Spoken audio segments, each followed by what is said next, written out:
আসসালামু আলাইকুম। আমি মোহাম্মদ হায়দার আলী, 30 আনসার ব্যাটালিয়ন নায়েক হায়দার। আমার বাড়ি পিরিজপুর মঠবাড়িয়া। আমি বলতে চাই, আমরা আমরা 1994 সালে আমরা একটা আমাদের দাবি দেওয়ার জন্য আমরা একটা উপরে একটা আমরা দাবি করছিলাম। ওই দাবিগুলা না মানিয়ে তারা আমাদেরকে ওই সময় তৎকালীন সরকার আমাদেরকে জেল হাজতে পাঠায়। পরে আমরা ওখানে 9 মাস হাজত খাড়ি। তারপর আমরা একদম নির্দোষ হয়েছি। আমাদের চাকরিতে ওই সময় বলছে আপনাদের চাকরি আছে, আপনারা যাইয়া প্রত্যেক ব্যাটালিয়নে জয়েন করেন, কিন্তু আমাদের আজ থেকে জয়েন নেয় নাই। পরে আমরা বাধ্য হয়েছি আইনের আলোকে যাইতে।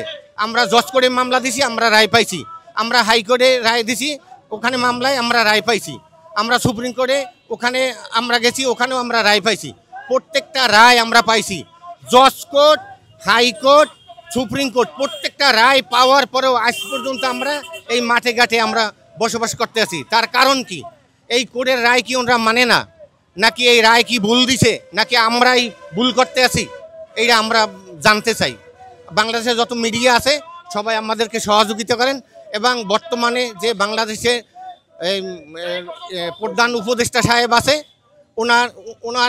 ওনার কাছে আমরা আকুল আবেদন করছি, উনি যেন আমাদের একটা সমাধানের পথ দেয়। আমাদের মহাপরিচালকের জন্য উনি যাতে অর্ডার দেয় যে এদেরকে আপনি একটা সুব্যবস্থা করেন।